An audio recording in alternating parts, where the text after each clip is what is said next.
Wow, what a budget.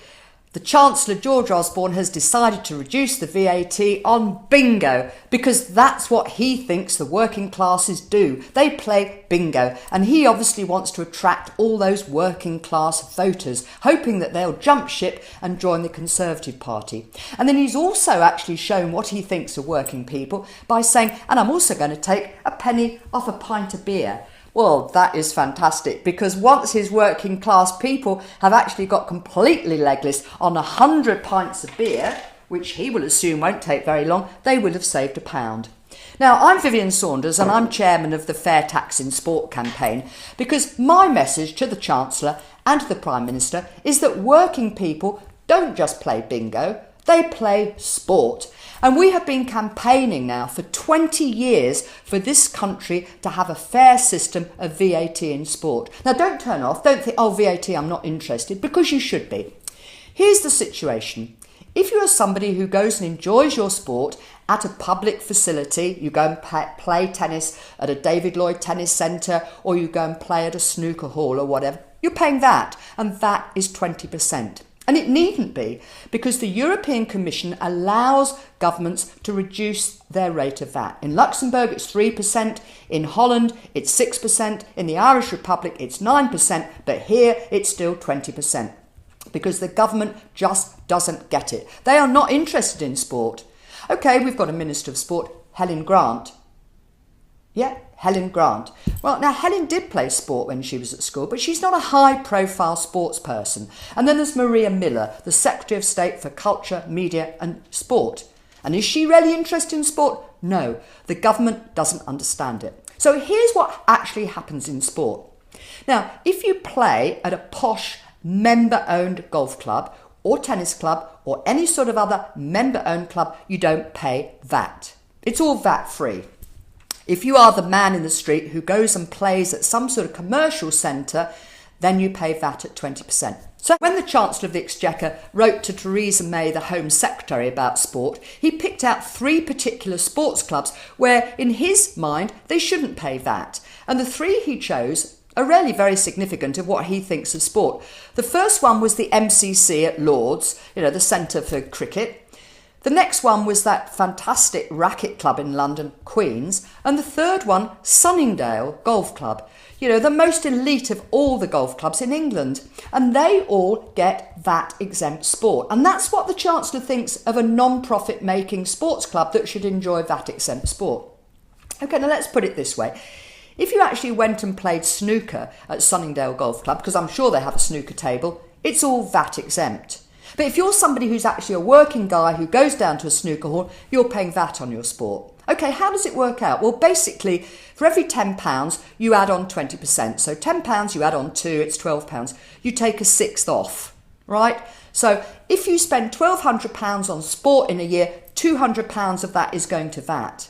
But not if you play golf at Sunningdale, or you play cricket at the MCC, or racket sports at Queen's. Then there's no VAT at all. OK, now what about Lords? Now, they've got a really nice gym. And again, if you're a member of the MCC, you're not going to pay any VAT on using the gym. But if you go to a regular sports centre, commercially owned sports gym, you're paying VAT on that. Is that fair? No, of course it's not. And what about rackets? R-A-C-K-E-T, the racket of Queen's. Right, you go there, you play tennis or squash, you're not paying any VAT. But if you go just to a regular squash club and a commercial squash centre, you're paying that VAT. It's not fair. All right, now, the government really doesn't understand it, because all they think is of those sorts of clubs which are either member-owned clubs, or there are some charities where they own their sports facilities. But the majority of us pay VAT on sport, and we've been campaigning now for 20 years for him to reduce it. And they can reduce it to 5%, but they won't, because they're not interested. Now, what we think is they would actually make more money because they would get some more incorporation tax. We know that some of those big gyms wouldn't actually reduce their prices, and they'd probably pay more tax. So it would even up, but it would be fair for the consumer, and it would also be fair for the people who build sports facilities. Now, they want people to build new sports facilities. Will you build something to support winter sports? Will you support something to support boxing? But as soon as somebody builds those facilities, they then get this nightmare to realise that they've got to add 20% where it's VAT exempt elsewhere. Now, the government got this so wrong in 1993 that what has now happened is that a load of golf clubs, member-owned golf clubs, have gone to the European Court and they have now got a ruling that they get their VAT back on visitors' fees, going all the way back to 1990. So do you know that this country is probably going to have to pay back £500 million, yes, £500 million to very wealthy golf clubs. That's the member-owned ones. That's the ones like Sunningdale and Walton Heath and Royal Birkdale. Those. It's not surprising enough places like Wentworth and Woburn that are commercially owned. So you wouldn't really know unless you play golf who's getting the VAT back. But remember, it's £500 million. Now, one of the real gems of this is Walton Heath Golf Club in Surrey. And they actually give a reduced subscription to members of Parliament. Now, at one point, they said they had 24 MPs as members at Walton Heath Golf Club.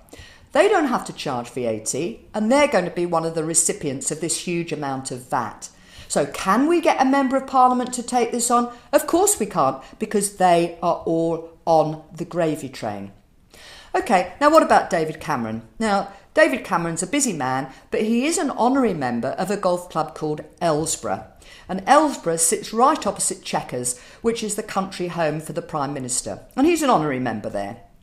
But let's have a look about Ellsborough. Well, first of all, Ellsborough is owned by the members, so they don't have to charge VAT. Well, that's fantastic. They are probably going to be one of the clubs that's going to be getting back some VAT on their visitors' fees. They're not big earners on green fees, but there'll still be a fair sum coming back to them, maybe £100,000, just, a drop in the ocean. But the other thing is with these clubs is that they take these visitors' fees and they seem to be forgetting to pay tax.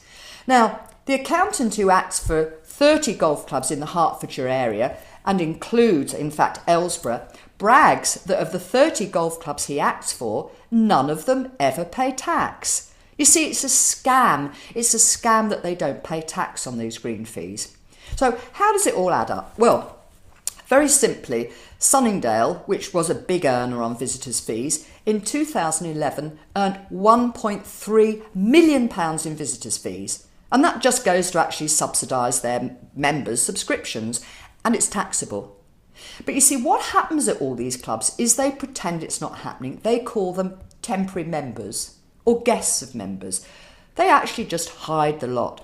So Sunningdale with 1.3 million paid no tax at all. Then there's the Berkshire Golf Club. Well, they've taken about £15 million in visitors' fees over the last 20 years, and they've never paid a penny tax. But what happens is that they are then going to be claiming back the VAT on those visitors' fees where they've never paid any tax. Yeah? They're claiming back £500 million of VAT on perhaps £3.5 billion of visitors' fees where they haven't paid tax. It is actually difficult to grasp. Now, I'm going to point to one other club, and that's Swinley Forest. It's very, very posh. Their solicitors are actually Farratt & Co., who act for the royal family, ever so posh. And they take about £500,000 in visitors' fees each year. We looked at their accounts from 2011 and saw they weren't paying tax. So I actually wrote to the chairman of the club, Sir Hugh Stevenson, and said, "It's ever so funny this, but I've noticed that you haven't paid any tax. Do you think you should?" Well, I never got a reply. And the next year they took over £500,000 and they still never paid any tax.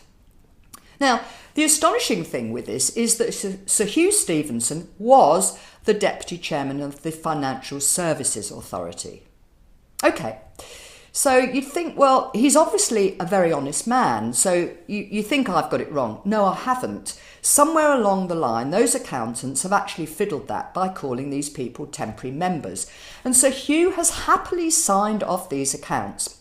Now, we must therefore assume that Sir Hugh is not dishonest. The accountants are very, very questionable what they've done, but it all comes down to HMRC, and we say that they do deals. We say that it's really this: either HMRC is very, very stupid or very, very corrupt. We're not sure what, but if Sir Hugh is signing off those accounts and no tax payable, can someone say why it is? So let's just go back to the government. Can we get them to reduce VAT on sport? No. Why? They're not interested because they all benefit from these sorts of clubs where they don't pay VAT. And how about actually going to these golf clubs and saying, look, boys, we've noticed that you've had about £3.5 billion in visitors' fees since 1990 and you've never paid any tax. Now, why won't they go back on that? It's corruption. It seriously must be corruption. Now, we have always said that they would be charging tax to the royal family and going after the Queen before they went after golf clubs. And it's happened. I mean, we hear now, that the royal family should pay tax and the Queen should pay tax. Now, the thing is that the Queen cannot be part of the old boy network. There are an awful lot of Queens in the old boy network, but the actual Queen isn't in the old boy network. What can we do about it? We need to tell our MPs about sport, and you need to write to your MP and say you want reduced rate VAT of 5% on sport. Now, the people who get VAT exempt sport, it doesn't make any difference to them. They won't pay more, but those of you paying 20%, let's get it brought down to 5%. And although George Osborne thinks that working people just play bingo and drink beer, a lot of working people go and watch football. And the European Commission also has the right for people to get a reduced rate VAT for watching sport. So your season tickets on going to a main football match, those could be reduced as well. But we've got to get this government to understand sport. It isn't all about bingo. Now, the other absolute nonsense is that a lot of you people will be struggling with small businesses. And the main thing for small businesses is paying those wretched business rates. But do you know that they also give reduced rate of business rates to certain golf clubs? There's one called Langley Park down in Kent. They save £56,000 a year on business rates. There is just a lot of nonsense because these people do not understand sport. So I have a final message for George Osborne. I looked up the definition of bingo. I thought, can we all get in on bingo?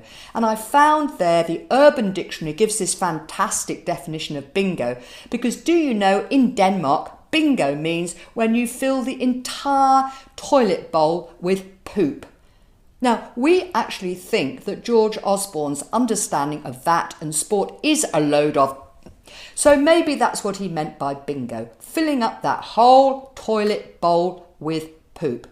So get behind the Fair Tax in Sport campaign. Hopefully we'll have some people standing at the general election. I'm hoping to stand against the Chancellor or the Prime Minister to get across our message. And look at our website. It's the Association of Golf Course Owners, agco.org.uk, and see more about this scandal. So anyway, Mr Osborne, cheers to you. I'm going to try and drink a whole 100 pints of beer and see if I can save myself £1. Cheers.